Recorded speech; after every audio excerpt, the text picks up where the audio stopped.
Bien.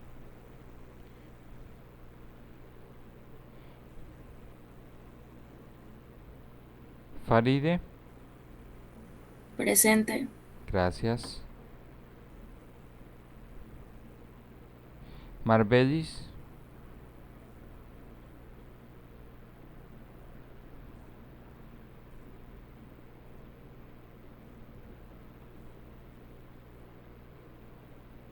Wilber,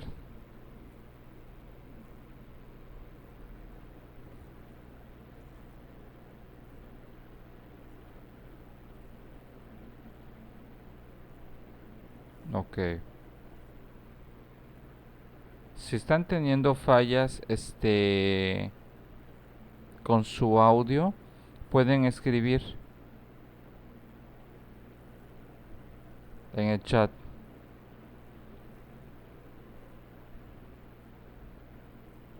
Creo que Wilber te está teniendo problemas con su audio.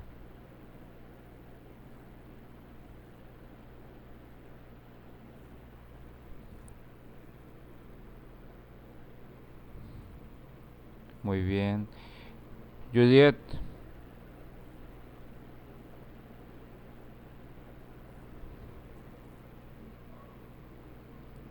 Andrea,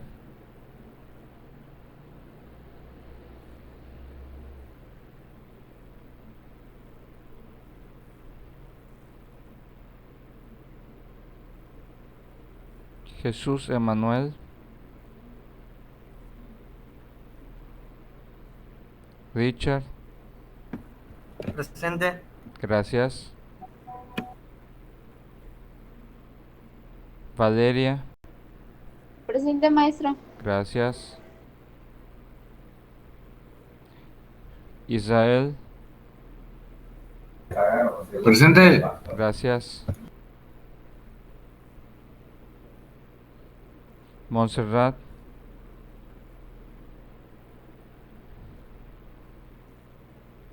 y Anabeli. Ok, bueno. Pues creo que hoy sí faltaron bastantes de sus compañeros. No sé, solamente creo que alguien me avisó de que por cuestiones médicas no iba a estar. Pero, comenta a sus compañeros de que traten de conectarse para estar al pendiente. Bien, pues vamos a comenzar la clase del día de hoy y hoy quiero estarles preguntando, por ejemplo, con respecto a si tienen ustedes alguna duda. Hemos estado viendo lo que es el tema del pensamiento, las características estructurales del pensamiento, y la última vez que tuvimos la clase estábamos viendo lo que fue los tipos de pensamiento de tipo generacional. Ok. En cuanto al pensamiento de tipo generacional, de tipo adulto, ¿alguien me puede comentar qué es lo que recuerda? ¿Cuáles son las características del pensamiento adulto?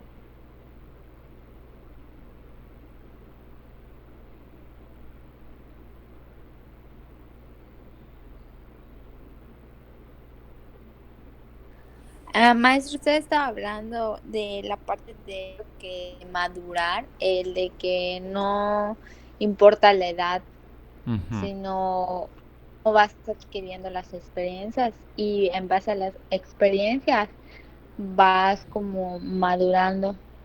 Igual que la Ujú. parte de que tienes que saber tus derechos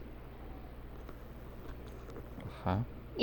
Eh, y que las personas se ponen metas a corto plazo y que van resolviendo sus problemas del día a día. En o- una parte. ok, muy bien. Perfecto.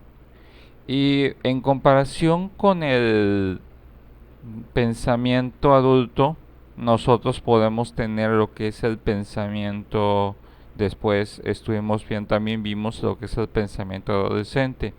¿Alguien me puede comentar algunas características del pensamiento adolescente que le hayan llamado la atención?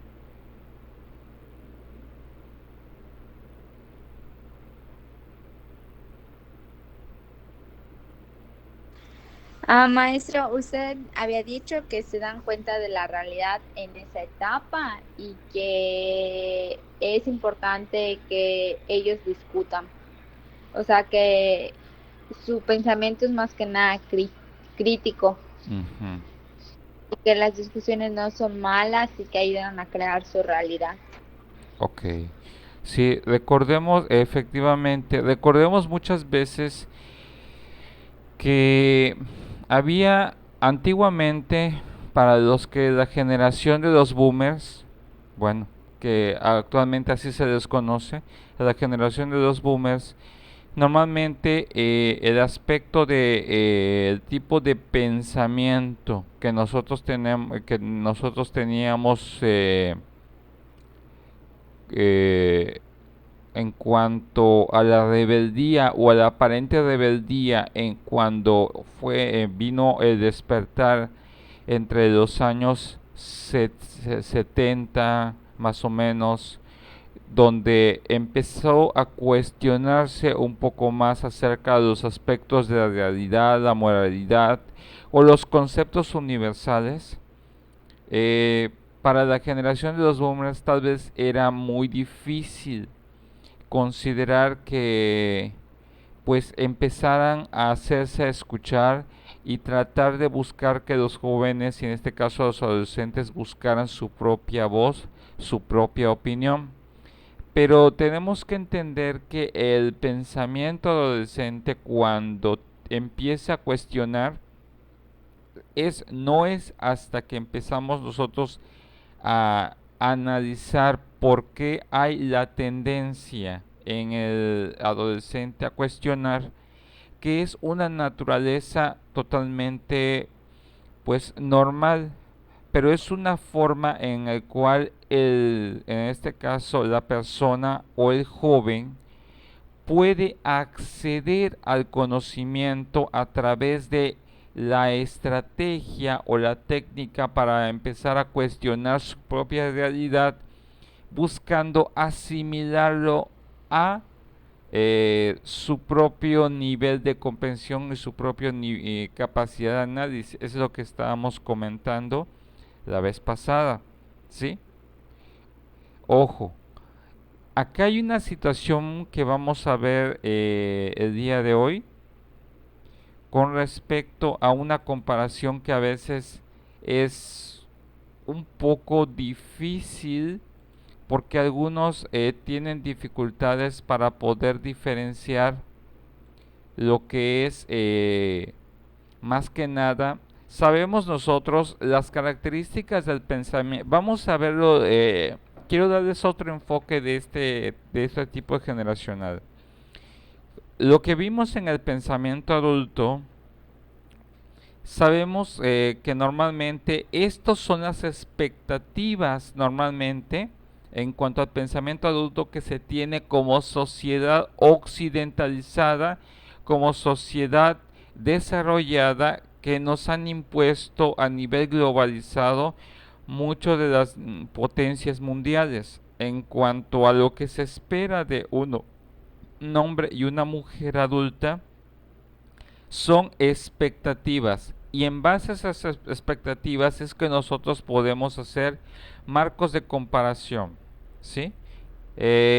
Sobre todo porque sabemos que normalmente cuando ustedes asumen su papel como adultos, se espera que ustedes ejerzan una responsabilidad social y ejerzan un rol mucho más claro en el núcleo familiar, ¿sí? Normalmente saben, planean, establecen cuáles son los aspectos que van a considerar en su vida y saben cómo llevarlos a cabo. La característica más importante del pensamiento adulto es que hay un sentido, si ustedes se están dando cuenta, que hay un sentido de independencia en el cual lo que el adulto haga es porque ya tiene la capacidad para poder decidir y poder asumir las consecuencias y la responsabilidad de sus actos. Según desde este aspecto, la palabra clave que vamos a ver en el pensamiento adulto es que la persona que ya ha adquirido un pensamiento adulto adquiere y asume la responsabilidad como símbolo o característica de su forma de actuar. Aquí tenemos que identificar que el pensamiento no es solamente cómo piense, sino cómo actúe. Acá su forma de actuar en el pensamiento adulto hay una adecuada correspondencia entre lo que piensa y lo que hace. De ahí es cuando nosotros vemos y vamos a estar identificando que si una persona no asume su responsabilidad de sus actos y las evade, allí hay una falla para considerar que la persona esté teniendo un pensamiento adulto. A lo mejor tendrá algunas características del tipo de pensamiento adulto. Sin embargo, muchachos, no podemos asumir que esa persona por completo haya establecido ese tipo de pensamiento. Pero hay algo muy interesante en cuanto a este aspecto. Estas expectativas solo atañen a la generación de adultos. Tenemos un grave problema muchas veces en muchas décadas cuando en décadas anteriores el pensamiento adulto se le llegaba a imponer a generaciones mucho menores, en este caso a niños o adolescentes, porque las expectativas estaban fuera de los alcances y de los recursos que las personas, en este caso en caso el grupo infantil y el grupo de los adolescentes pudieran alcanzar, porque no compartían características de acuerdo a sus capacidades y de acuerdo a el aspecto generacional que le atañía, o en este caso el aspecto generacional que le correspondía. ¿A qué me quiero corresponder? Cuando un adulto quiere imponer su pensamiento a que de esa forma piense el menor, de alguna otra forma muchas veces antiguamente se transgredía el propio nivel y estado de desarrollo de el menor. Y ahí es cuando nosotros había prácticamente la crisis o la confrontación de tener, por ejemplo, niños con pensamiento adulto. Era demasiado peso psicoemocional que después, a lo largo de cuando llegaran a la etapa adulta, pudieran generar nuevos tipos de crisis. Pero eso es algo que normalmente muchas veces los adultos decían que es normal. Y eso es algo que ha cambiado a lo largo del tiempo, ¿sí? Ojo, cuando llegamos a la etapa adulta, estas expectativas se vuelven como normas que normalmente espera de la sociedad que cumplamos, en cuanto que debemos de ser competentes, independientes y responsables en las actividades y en la forma de llevar nuestras vidas. El reto acá en cuanto al pensamiento adulto es para que cada uno de nosotros que ya hemos pasado de los 18 años nos comparemos qué tan eh, significativamente estamos cumpliendo con estas expectativas de acuerdo al pensamiento adulto. Ahora quiero hacerles una confrontación. Del pensamiento adulto, ¿cuántos consideran que de lo que están viendo en la diapositiva lo pueden cumplir por lo menos a un 50%? ¿Alguien puede ser honesto consigo mismo y digo yo al 50%. ¿Alguien de los que está en clase?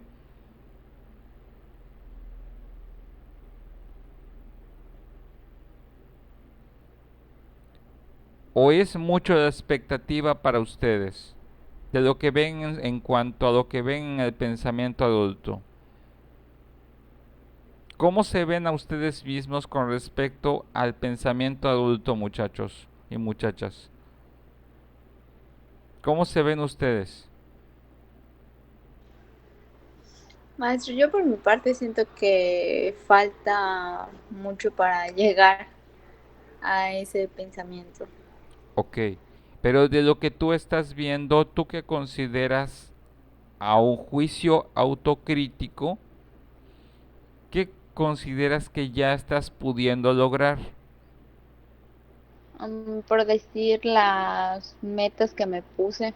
Ok, bueno. Entonces estamos por buen camino.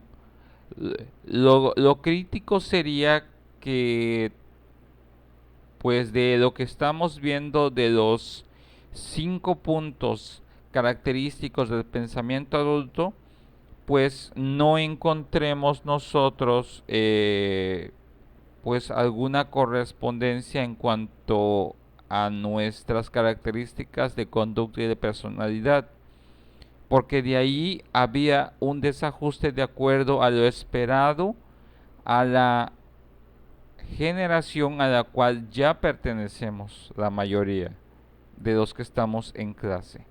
¿Sí? Bueno, eso es en cuanto al pensamiento adulto.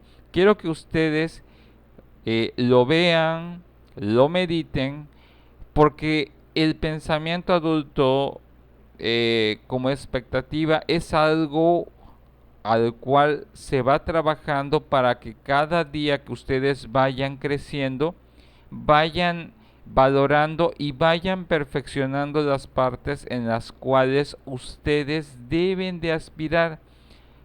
¿Por qué les hablo sobre todo este aspecto del pensamiento adulto?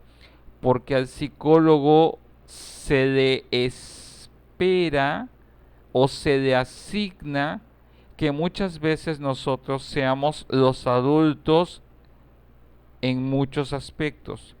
Este aspecto del pensamiento adulto es una de las expectativas más fuertes que tenemos nosotros dentro de la carrera, porque cuando ustedes salgan de la carrera van a esperar la sociedad que ustedes lo cumplan a cabalidad, aún si no un 100%, por lo menos a un 90%. Por eso es que muchas veces, por ejemplo, eh, podemos ser tan sojuzgados la mayoría de los psicólogos porque esperan un nivel de eficacia en cuanto a este tipo de pensamiento para desarrollarnos y comportarnos y desenvolvernos en la sociedad.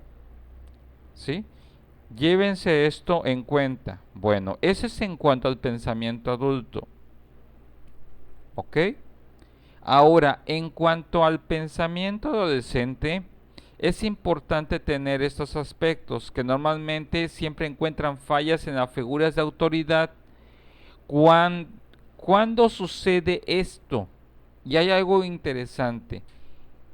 Cuando el adolescente encuentra fallas en las figuras de autoridad y se dan cuenta que sus padres no son tan sabios, ni tienen todas las respuestas a sus preguntas, ni siempre tienen toda la razón, es cuando el adulto, por lo general, está fallando dentro de las expectativas que él mismo impone al adolescente. Y ahí es cuando se da la incongruencia.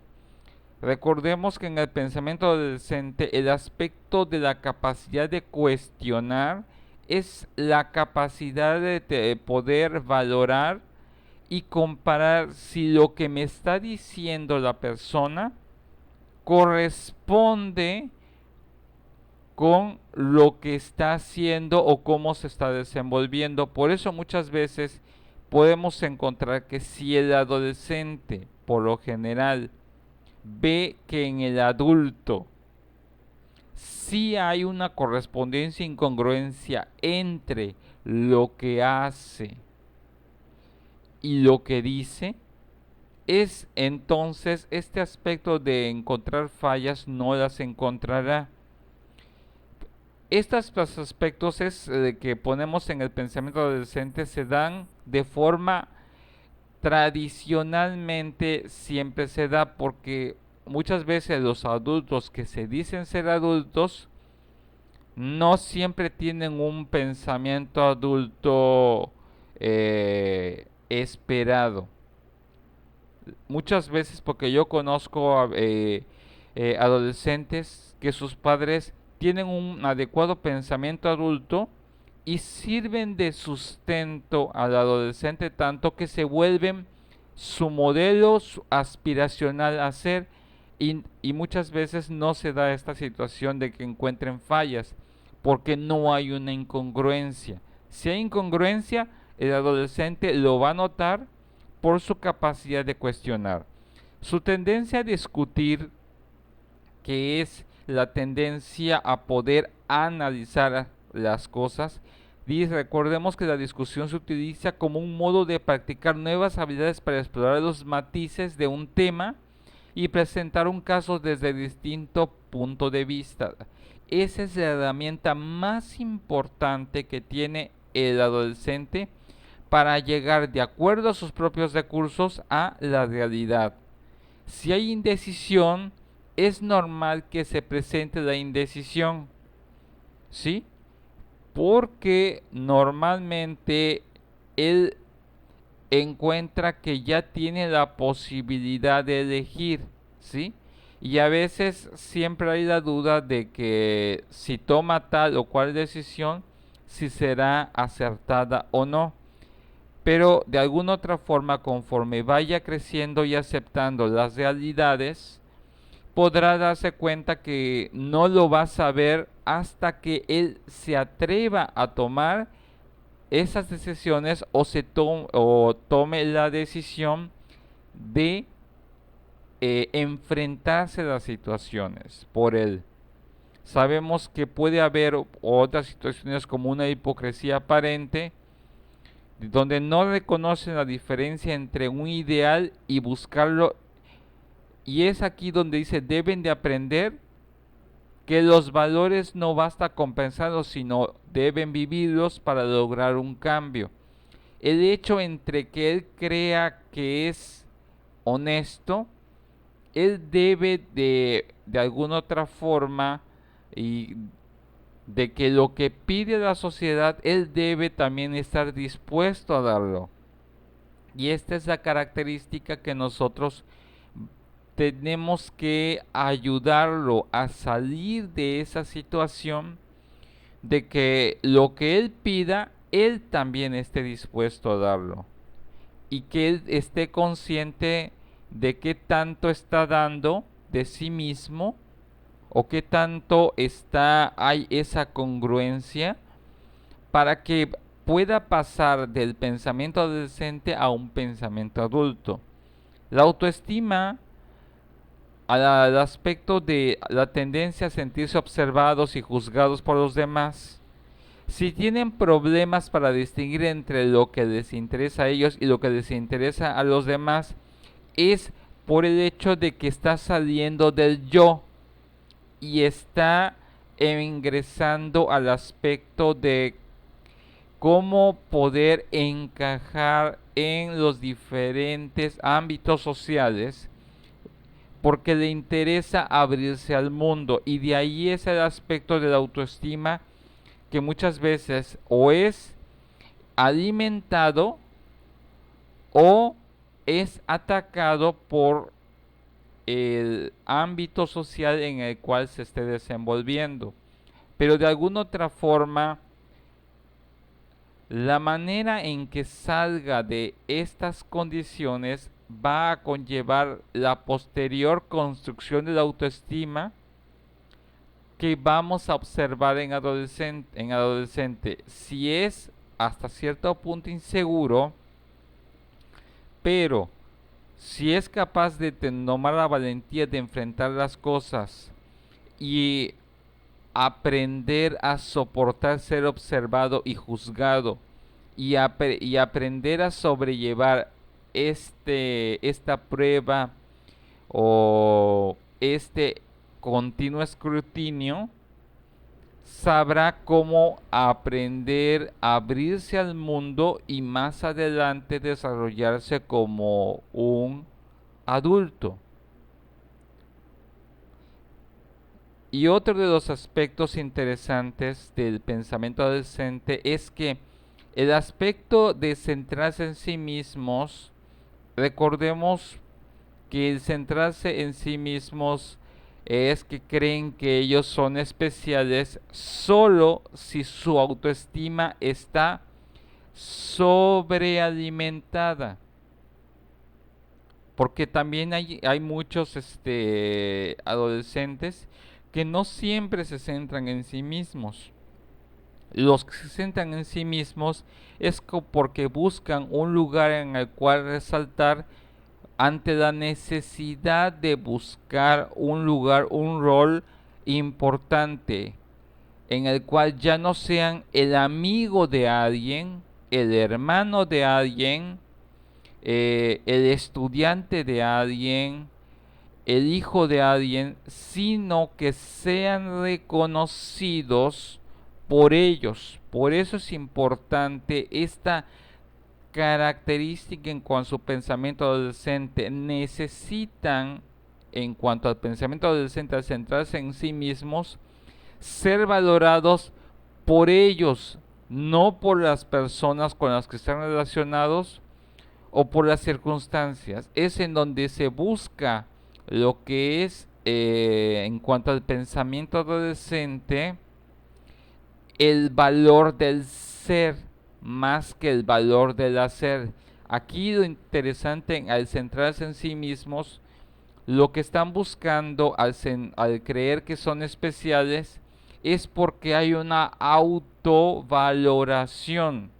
Y esta autovaloración está basado en el que ellos puedan darse cuenta de sus propias capacidades y puedan reconocerse a sí mismos de sus logros así como de sus fallos y no dependan de los demás para poder llegar a ese tipo de conclusión o a ese tipo de concepto. Ok, hasta el momento, ¿alguna duda con respecto a estas características del pensamiento adolescente? No, maestro, todo claro. Bien. Ojo, acá hay algo interesante. Recor- eh, ¿Sabían ustedes de que la adolescencia como etapa no es reconocida sino a partir de los años 50? Así que prácticamente el estudio de esta etapa de la vida del hombre es relativamente nuevo. Porque antes normalmente se creía en lo que es en el análisis de la historia que solo había dos etapas en lo que era el hombre, lo que era la etapa adulta y la etapa infantil o la etapa del niño. ¿Sí? ¿Cuáles son las características del pensamiento del niño que son totalmente diferentes al adolescente? Que ya vieron ustedes que tienen sus diferencias y sus matices. Sabemos y quiero que ustedes tomen en cuenta que el adolescente es la etapa de transición que va a fundamentar el tipo de adulto en el que se va a convertir. Pero recordemos que la primera etapa que normalmente se tiene como grupo generacional de pensamiento, tenemos nosotros el pensamiento infantil o el pensamiento en el niño. ¿Cómo son los niños? Normalmente estas características que ustedes están viendo están basados en los conceptos basados de la teoría genetista de Jean Piaget, el aspecto del egocentrismo, por ejemplo. La mayoría de los niños, dice, muestra una incapacidad para tomar en cuenta que su punto de vista es uno entre tantos posibles. Ojo, no hay que confundir el egocentrismo con en el adolescente en el centrarse en sí mismos, en donde hay un sustento en el cual puede el adolescente valorarse, en el que ellos creen que son especiales porque pueden darse cuenta de sí mismos. La diferencia entre el centrarse en sí mismos del adolescente y el egocentrismo está en una situación en el que en el centrarse en sí mismo en el adolescente está establecido en el que yo no necesita el reconocimiento de los demás para poder valorarse a sí mismos, ¿sí? Al contrario del egocentrismo, en donde el egocentrista o el niño, por lo general, que muestra una incapacidad para tomar en cuenta el punto de vista es entre tantos posibles, es el famoso aspecto de la necedad o la obstinación en el niño, aún buscando razones. El niño no es racional, de alguna otra forma trata de imponer. El pensamiento egocentrista impone ante los demás su punto de vista, aunque no tenga una razón lógica o no tenga bases. Ojo, y aquí viene lo interesante de esto. A veces, y alguna vez van a escuchar esto, hay personas que pasan de la etapa infantil a la etapa adulta sin pasar por la etapa del pensamiento adolescente. Y se han dado casos. ¿Y cómo lo identificamos? Porque la mayoría de las veces tenemos personas de 20, 30 y 40 años que siguen siendo egocéntricos, y es la primera señal roja, o amarilla más bien, de que tenemos adultos con pensamiento de niños. Si tenemos a un adulto con un pensamiento egocéntrico, que no escucha razones, es posible que tenga dificultades para poder adaptarse a los diferentes ámbitos sociales, porque normalmente su cerrazón, su obstinación le impide desarrollarse de forma óptima y de forma asertiva para con los demás. Es natural que el niño presente y es esperado y hasta cierto punto aceptado, hasta cierto punto, el aspecto del egocentrismo. Todos nosotros como psicólogos o los que quieran trabajar a nivel de primaria o a nivel de preescolar como psicólogos, van a estar trabajando con el pensamiento egocéntrico, pero eso no significa que lo tengan que aceptar. El reto en cuanto a lo que están viendo en el pensamiento egocéntrico es que el niño, por sus propios recursos, él pueda llegar a darse cuenta de que el pensamiento que tiene no le va a llevar a ningún lugar, y que tratar de imponer sus puntos de vista normalmente lo único que hará es que él se frustre porque el mundo no funciona como él quiere o como él desea. Si nosotros ayudamos al niño a esto, él podrá superar esta etapa del egocentrismo y poder tener el aspecto de conceder posibilidades a que lo que él pensaba y creía tal vez era un error. En algunos momentos tal vez él acierte, pero en otros tenga que él aceptar sus propios errores y que otros tengan la verdad y que otros tengan la solución a las situaciones y que otros estén en lo correcto. Ese es el trabajo que se estaría teniendo en cuanto al aspecto del pensamiento infantil nosotros como psicólogos, ¿sí? Pero recordemos, esto no es forzado, tiene que sentirse que es un acompañamiento por parte del psicólogo para que el niño llegue a esa parte, ¿sí? Mm, La mayoría de los maestros pueden tratar de poner una actitud oposicionista y de confrontación. Nosotros es una labor de acompañamiento, ¿sí? En el cual el niño solo tiene que darse cuenta. Y nosotros es la forma en que les vamos a ayudar. No siempre es adecuado y a veces yo cuestiono mucho, sobre todo por mi experiencia que yo tengo aquí en el consultorio, no es adecuado confrontar a un niño que tiene un pensamiento egocéntrico con una realidad.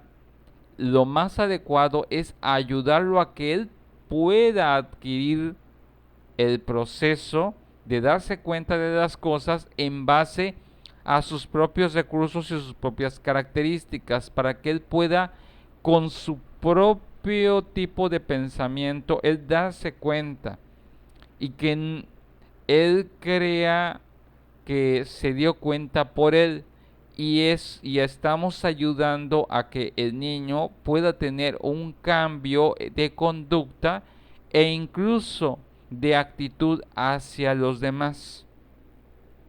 Si me explico en cuanto a este aspecto o tienen alguna duda con respecto al egocentrismo en el pensamiento infantil. ¿Hay alguien que tenga alguna duda o si le entendieron? Se valen tener dudas, ¿eh? Sí,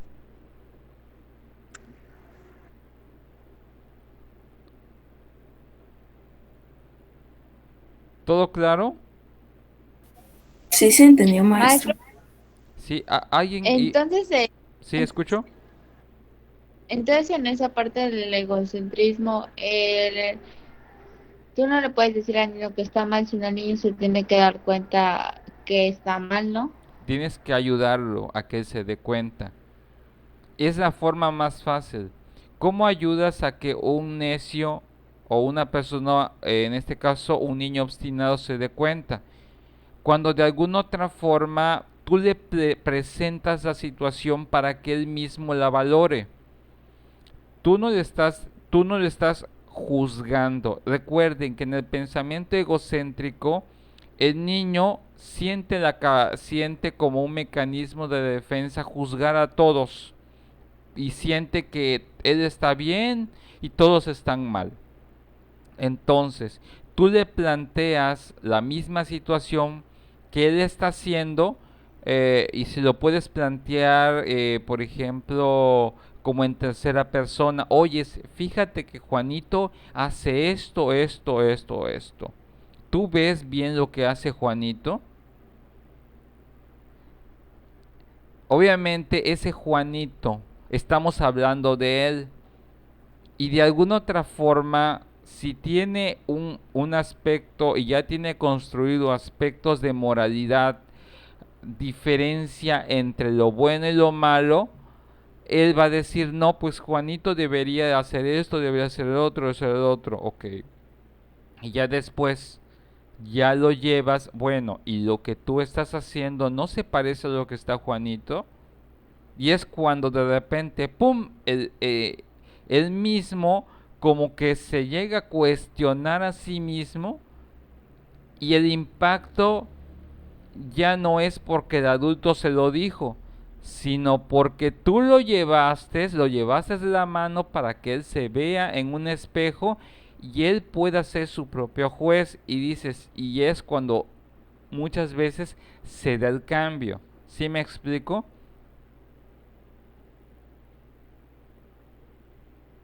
¿Sí o no?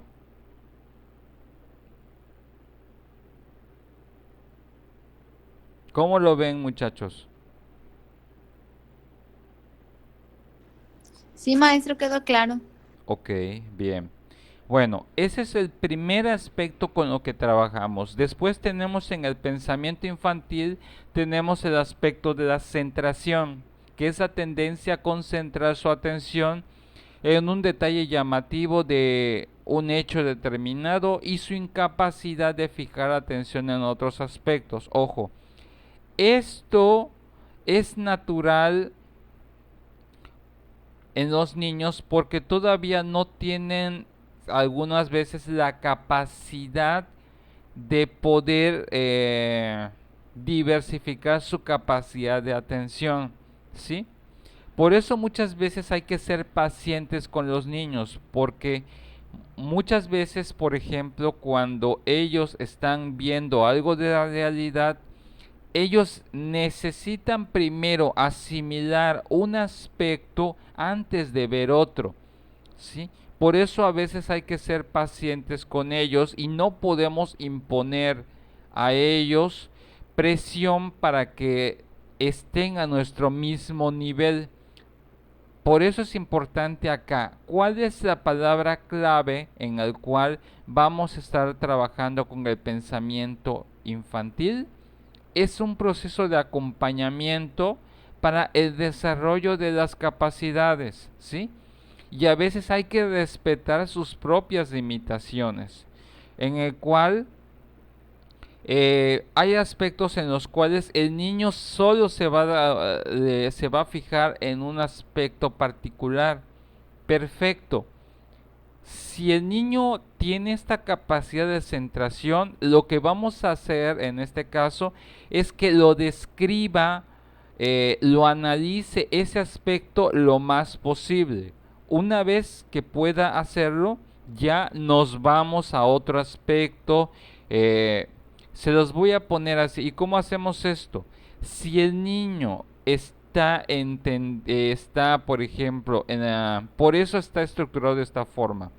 Si estamos viendo una tarea de español, no le puedo hacer la transversalidad de algunos conceptos que a veces quieren hacer algunos maestros, de que en una tarea el niño aprenda matemáticas, civismo y ciencias naturales, porque según Piaget lo estamos afectando. El niño necesita, ok, por eso se dividen las materias de forma particular y estructurada.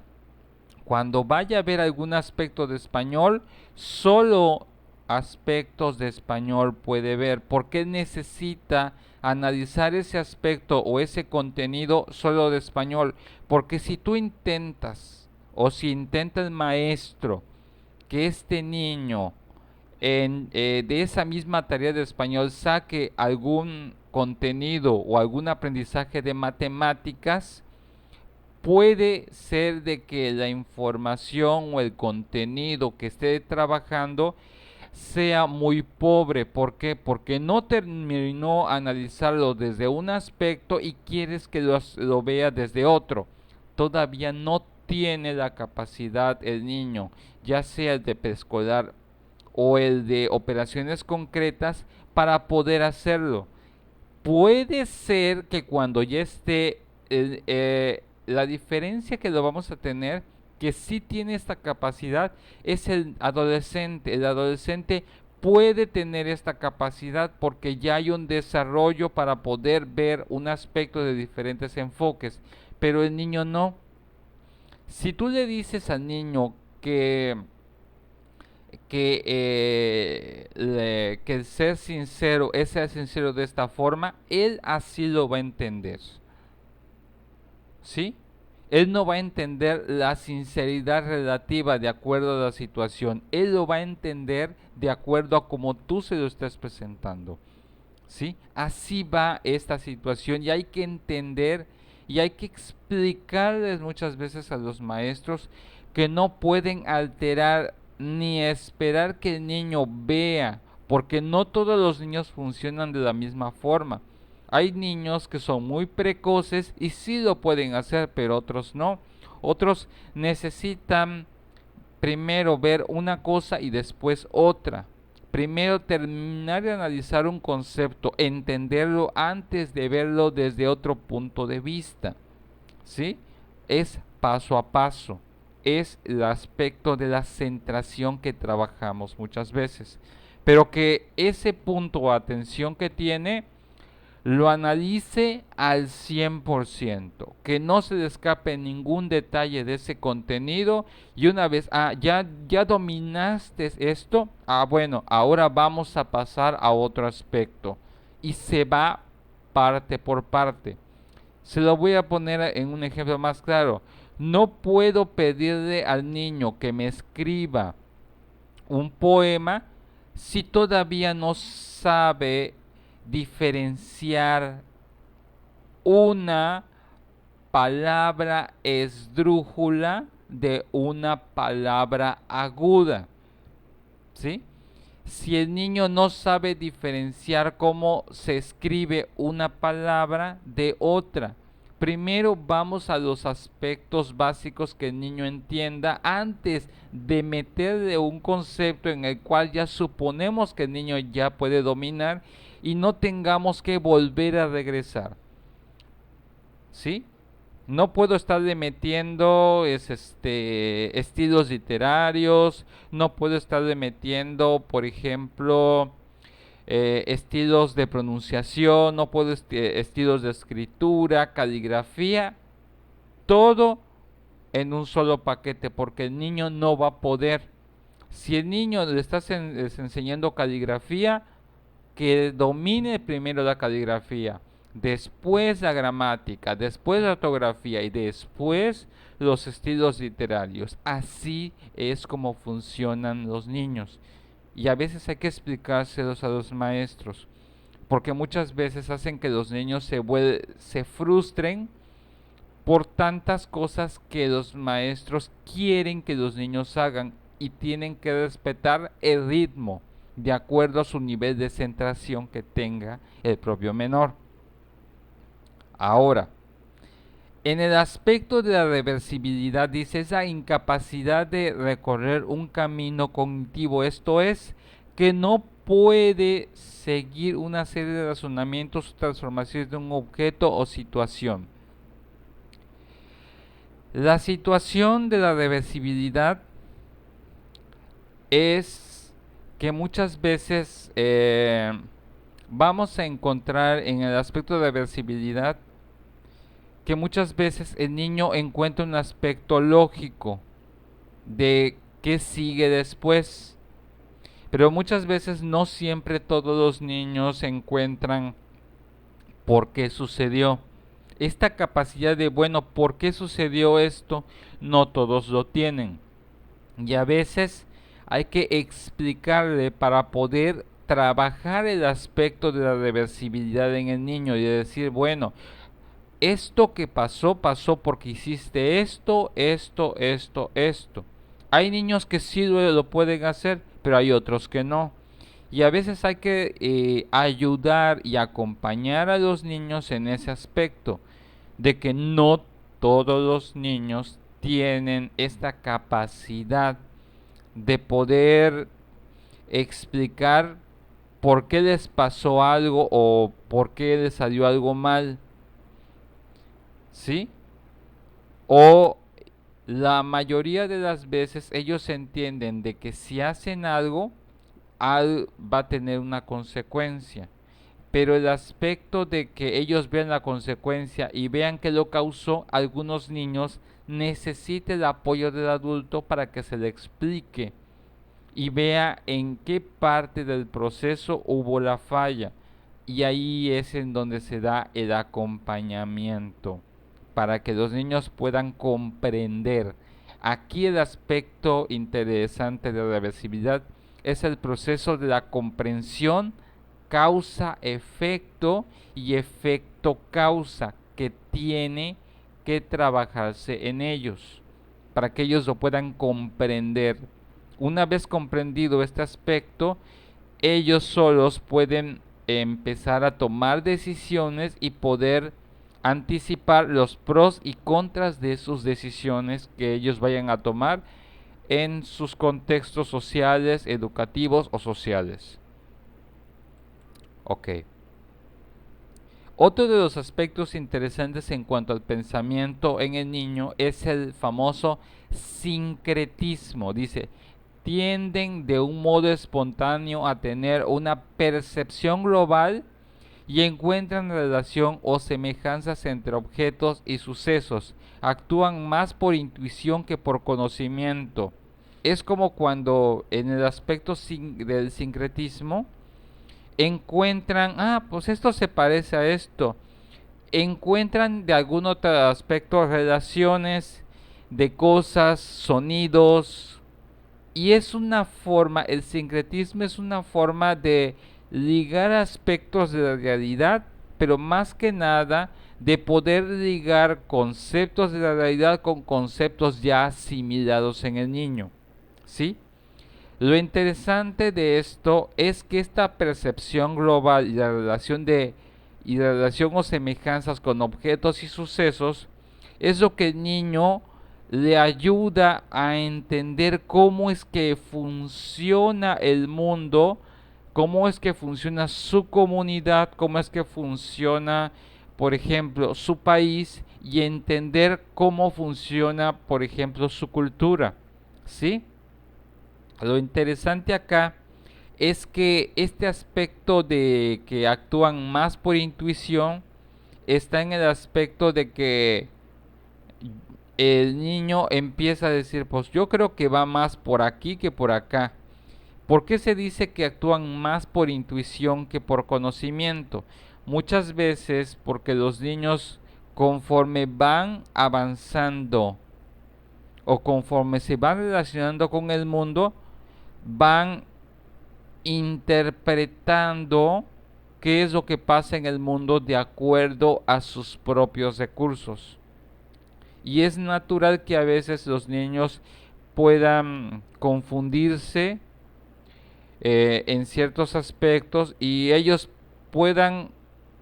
Lo que va a suceder con el sincretismo, en pocas palabras, es que los niños crean su propia versión del mundo en que viven, de acuerdo a sus habilidades y a sus capacidades. Es la forma en que van a ver el mundo y cómo lo van a describir, cómo lo van a relacionar, cómo lo van a construir, ¿sí? Obviamente, porque no, decimos que no se basa en un conocimiento, porque muchas veces lo que los niños creen no está siempre sustentado, está como ellos lo llegaron a entender o lo llegaron a interpretar o de acuerdo a lo que el conocimiento que hasta donde ellos pueden han logrado eh, poder manejar, ¿sí? ¿Sí entienden esta parte del sincretismo, muchachos? ¿O tienen alguna duda? ¿Cómo vamos con este concepto? Bien, maestro. Entonces, ellos crean su propia realidad dependiendo de sus habilidades. Sí. Bueno, más bien ellos crean su propia versión de cómo entender la realidad humana o la realidad en la que viven, ¿sí? Que puede ser verdad, puede ser distorsionada, pero es su forma de interpretar la realidad o su realidad más que nada. Por ejemplo, cómo ellos interpretan el aspecto de que son amados, de que son respetados, de que son queridos. Muchas veces Y aquí es lo complicado. Algunos niños pueden interpretar que si alguien les pega es porque los ama. Eso sincretismo, ¿sí? Por un concepto que ellos por intuición han llegado, es que si mi mamá me pega, es realmente me ama. Si mi mamá no me pega, no me grita, entonces no le importo. Muchos niños llegan a eso y de verdad, este aspecto sincrético a veces puede ser un poco triste. De verdad deberían de ver, por ejemplo, aquí en mi consultorio, cuántos niños así construyen su propia realidad y es su forma para poder sobrellevar las cosas que pasan en su vida. ¿Sí? Es más fácil crear esa realidad sincrética en el niño, aceptar una realidad que les es difícil de aceptar, que tal vez no son amados ni queridos ni respetados. Y esa Maestra, forma, ¿sí? entonces por eso a veces cuando crecen, que los niños son maltratados cuando son chicos, es que repiten el patrón y se buscan a un hombre que las golpea y aceptan porque así creen que es la forma de amar. Así es, así es, efectivamente. Y se repite el círculo, ¿sí? Efectivamente, así es. Por este aspecto sincrético, ¿sí? Que no se necesita decir, pero el niño llega a esa conclusión, ¿sí? Por eso muchas veces cuando tratamos con los niños vamos a ver cómo interpretan su realidad. Es muy posible que vaya a fundamentar mucho el tipo de vida que vayan a llevar como adultos, lo que se permitan y no se permitan muchas veces después como adultos. Ok. ¿Alguna otra duda? ¿Algún otro comentario? Maestro, y en el caso de que, pues, por ejemplo, se tenga a un niño así, ¿no? Que tenga esa propia idea, ¿no? De que, pues, por ejemplo, la violencia es amor, ¿no? Un ejemplo. Cómo puede hacer uno como psicólogo? O sea, ¿cómo puede uno abordar esa parte para hacerle entender al niño, pues, de acuerdo a su edad, que eso no es así? Ay, Dios mío. Creo que eso es lo más difícil que tenemos que hacer porque aquí el problema es, y se los voy a decir con toda honestidad, seamos honestos en este aspecto. Si tú abres la caja de Pandora y el niño se da cuenta de la realidad y ve detrás del telón, el hecho está cómo va a poder aceptar esta realidad. Muchos niños y se los digo, hay que tener mucho cuidado cómo manejar esto. Lo interesante acá es que la información que ellos te manejen en cuanto al aspecto sincrético nos debe de servir para buscar redes de apoyo si encontramos a un niño que está pasando por una situación. Aquí con el niño hay que buscar y fortalecerlo con aspectos protectores para que él pueda reconocer qué es lo bueno y qué es lo mejor. Aquí podemos manejarlo de esta forma. Cuando el niño es objeto de violencia, de alguna otra forma es proveerle de herramientas para que el niño, lo que estás viviendo, bueno, esta es tu vida, pero encontrarles, bueno, ¿sabes qué? Hay una mejor situación de vida que tú puedes vivir, ¿sí? El aspecto que a veces hay que cuidar y con mucha delicadeza es decir, ¿sabes qué? Tu nivel de vida es malo, no se lo puedes decir así, porque es una información que lo puede afectar psicoemocionalmente más que la propia violencia.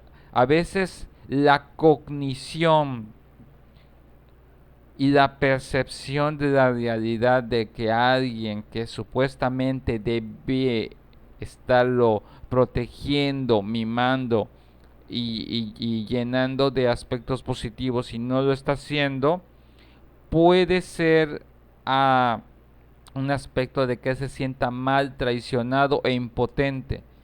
Y a veces es simplemente fortalecerlo de que puede haber mejor, lo que está viviendo es lo que él está viviendo, pero hay una mejor calidad de vida para él, hay algo mejor. Planteárselo desde este aspecto, pero no categorizarlo como lo que está llevando una mala vida, está siendo de maltrato. Lo que nos ayuda a esto como psicólogos es trabajar con las redes de apoyo con los adultos que están preocupados con el niño, que nos ayuden a poder rescatarlo y poder apoyarlo a él y poder ayudarlo a salir de esa situación. Ahora sí que sin que el niño pues se vea completamente afectado. Algunos niños son muy conscientes de que están siendo maltratados.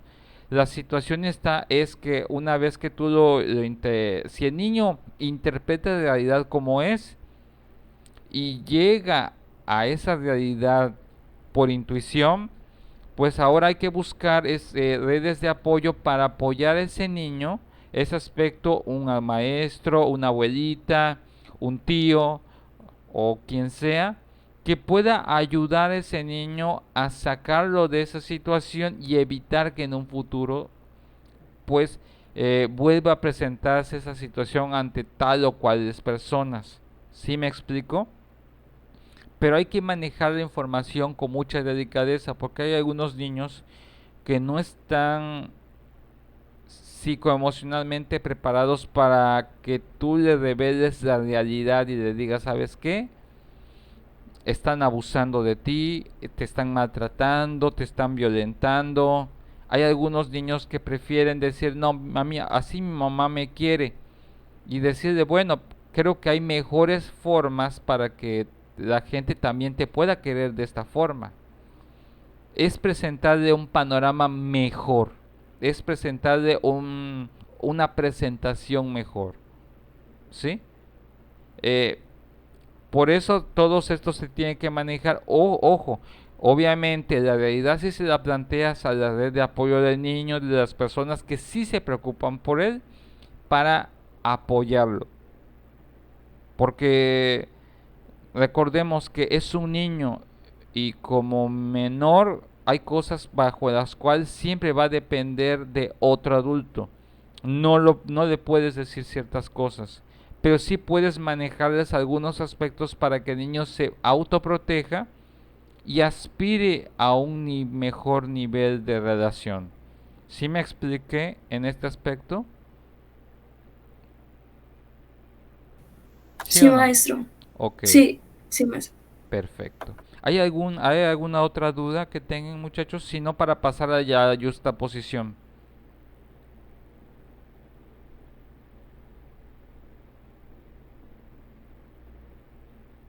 Bueno, la justaposición, muchachos, muchachas, es otra característica del pensamiento del niño. Dice, manifiesta una incapacidad a realizar un relato de situación de manera coherente, pero son capaces de hacer fragmentar una serie de afirmaciones aisladas e incoherentes. Aquí esto se sucede como cuando le pides al niño que te narre algo.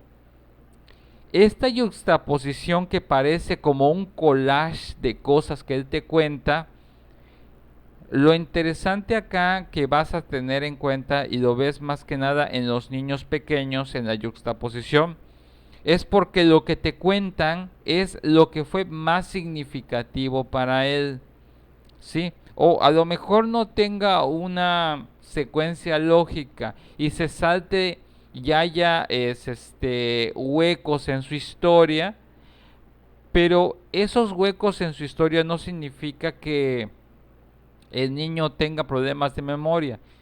sino que le pareció más relevante contarte esto, esto y esto y esto, porque para él fue más importante, ¿sí?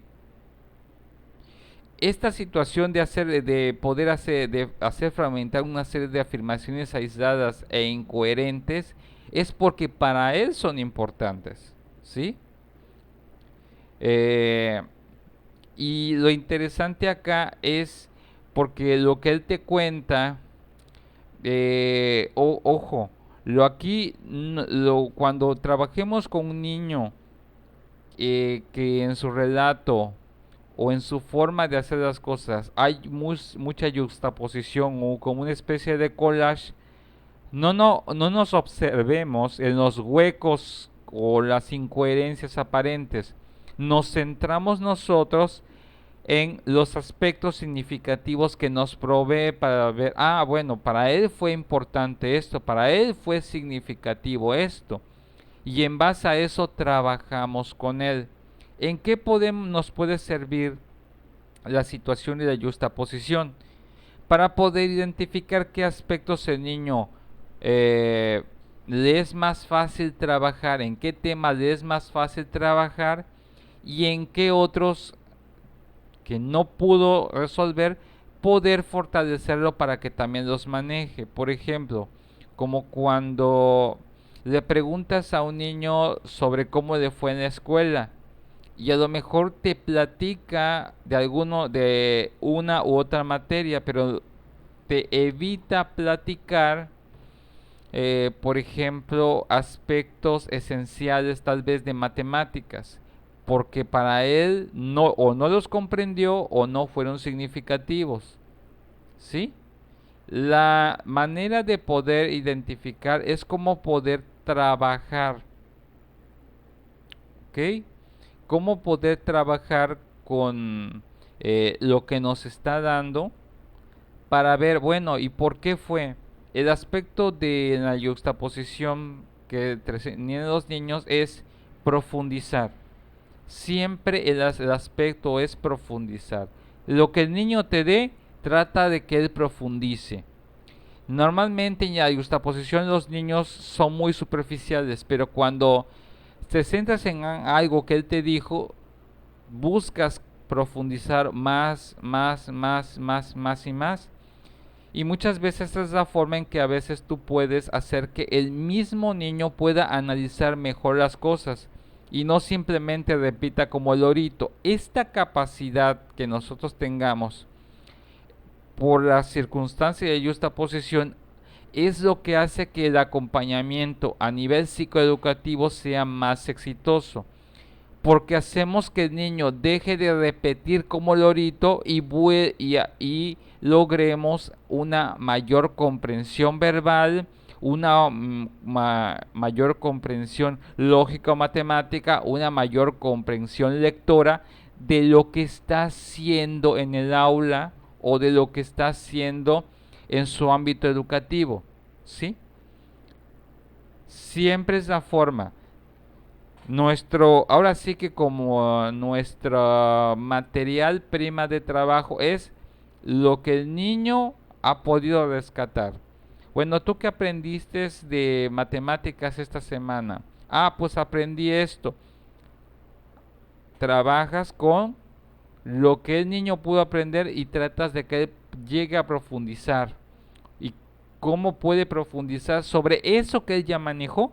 Cómo él lo puede generalizar en otros aspectos. Y así estás trabajando para que el niño pueda profundizar aspectos de su pensamiento y no sea superficial.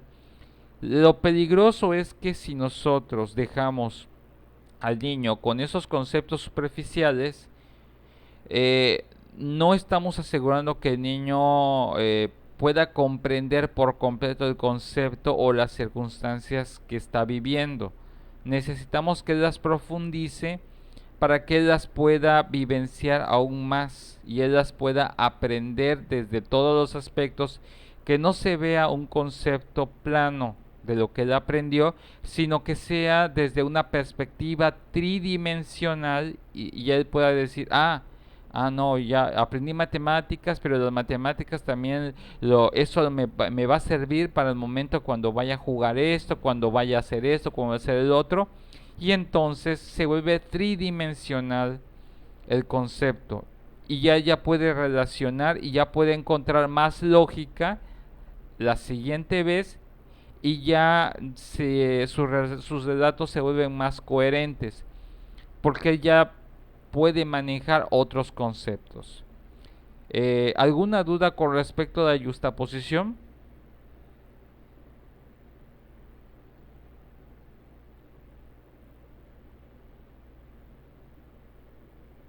¿Sí o no? ¿O podemos avanzar al siguiente?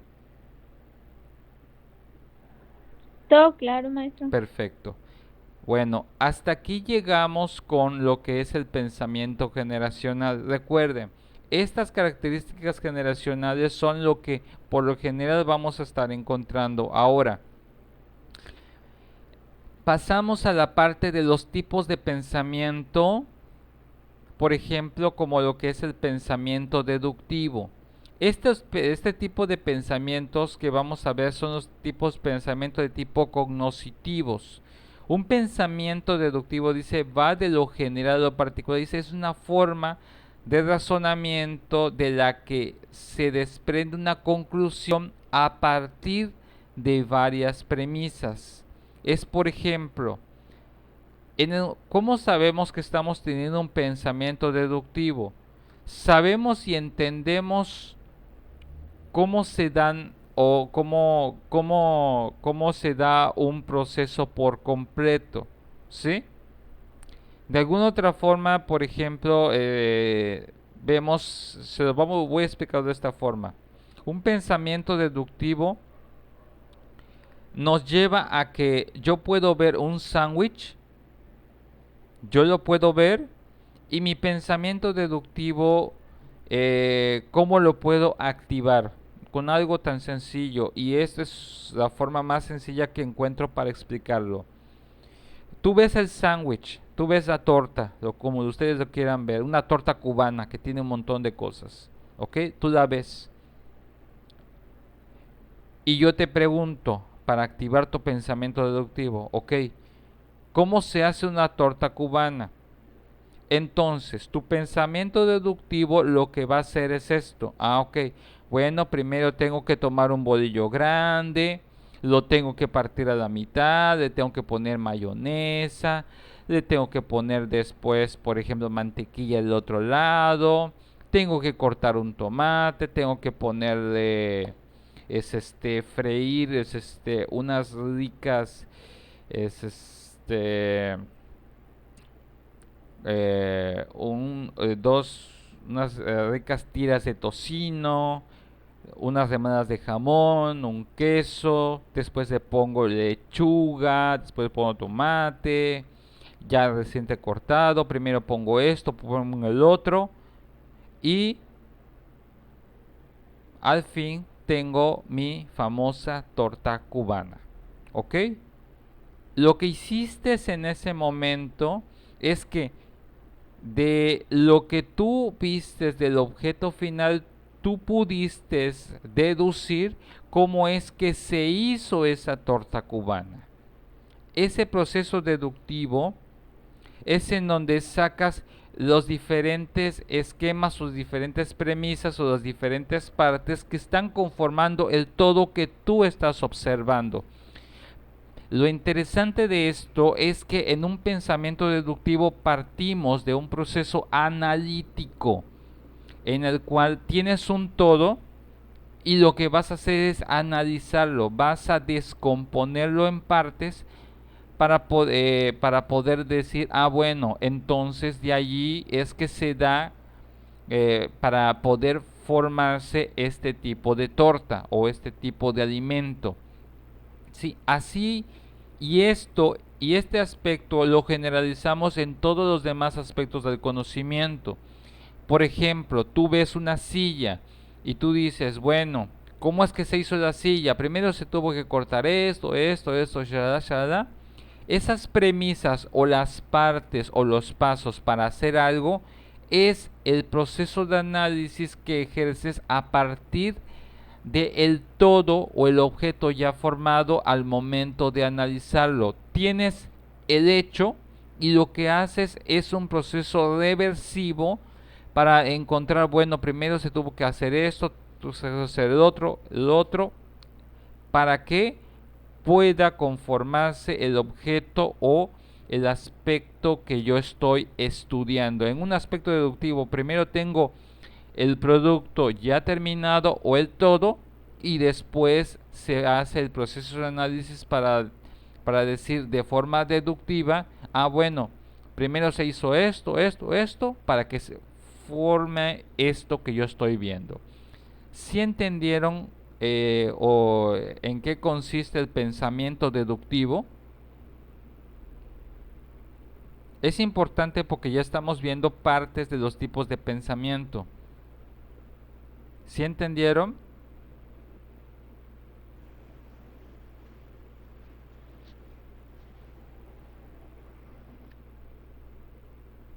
Sí, maestro. Entonces sería, por decir así, analizar algo, como usted dijo, y descomponerlo para hacer los pasos, ¿no? Así es. Ojo, pero todo esto tú lo haces en tu mente, ¿sí? Tú lo ves y tú lo puedes analizar cómo es que se hizo. Eso es un pensamiento deductivo o por qué sucedió lo que tú estás observando. Así es el pensamiento deductivo.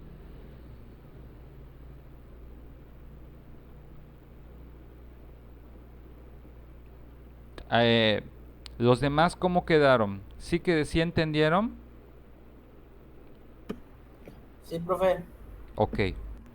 Después tenemos nosotros el otro que es diferente. Muchas veces aquí es este tipo de pensamientos son los pensamientos que debemos estar generando en el aula de clases, tanto el pensamiento deductivo, pero también debemos de trabajar lo que es el pensamiento inductivo. Es el proceso inverso, ¿sí? Es el proceso inverso deductivo, es el que va de lo particular a lo general.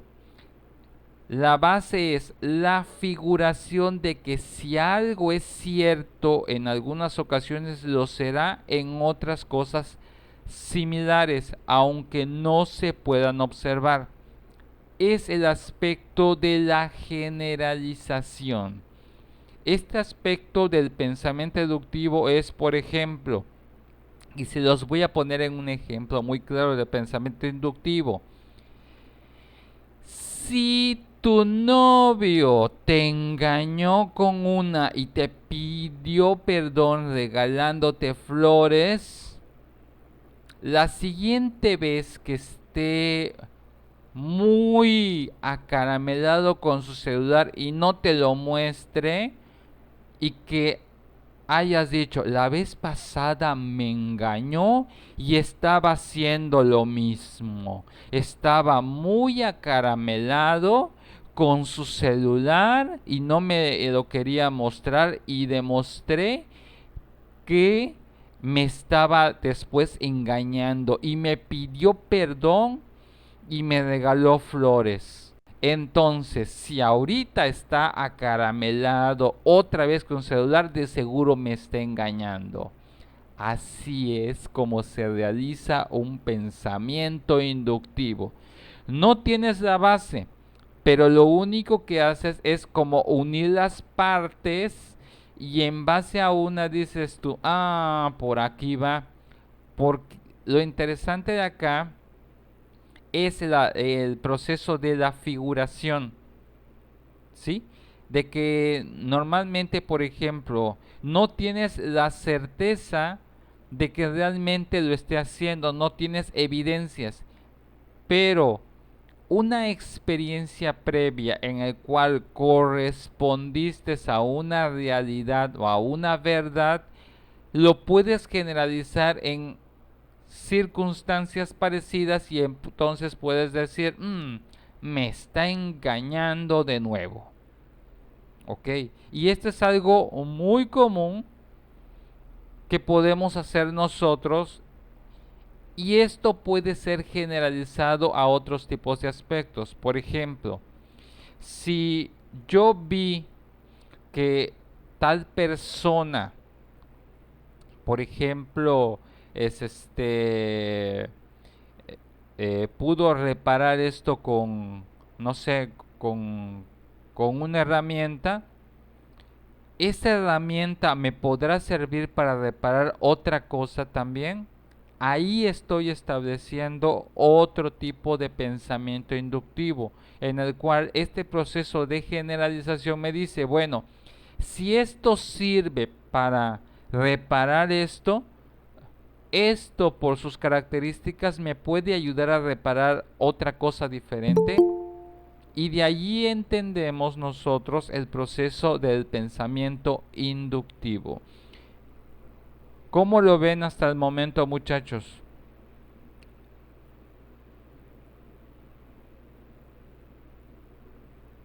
Sí, ¿alguna duda con respecto al pensamiento inductivo? ¿Algún comentario antes de que terminemos la clase de hoy? No, maestro. Sí se entendió. Muy bien. Bueno, creo que alguien me mandó un mensaje. ¿O no? ¿Quién sabe qué fue? Bueno, este... Bueno, muchachos, para que no estén... Ok. Para que no estén muy, muy pesado el trabajo, voy a marcarles una tarea para la próxima clase, ya que terminamos de ver algunos aspectos del tipo de pensamiento, pero me interesa más que me hagan, quiero que me hagan lo que es una representación gráfica de los tipos de pensamiento de tipo generacional, ¿sí? Con imágenes, con que sea de forma gráfica lo que vimos, ¿sí? Para ver las diferencias, que por medio de una representación gráfica pueda verse representado esto que hemos aprendido de los diferentes tipos de pensamiento generacional, ¿sí? Para que cualquiera que lo vea lo pueda entender. Ese va a ser el reto, Maestra, ¿sí? ¿puede ser como un mapa mental? Sí, puede ser un mapa mental, lo que ustedes quieran, lo dejo a su creatividad, ¿sí? Llegamos hasta donde es pensamiento inductivo, No, ¿verdad? no, no, no, no. Los pensamientos, ese es otras. Solo quiero que trabajen hasta el pensamiento generacional. Lo que son los pensamientos Que sería hasta cognitivos, la adolescencia, sí, hasta hasta pensamiento del niño. hasta el Porque pensamiento del niño. porque vamos a hacer algo totalmente diferente y es otra tarea que vamos a terminar de hacer con los tipos de pensamiento cognitivos, que son muchísimos. Y eso para que no se me saturen. Nada más quiero que hagan eso. Se los voy a poner en el Classroom al ratito.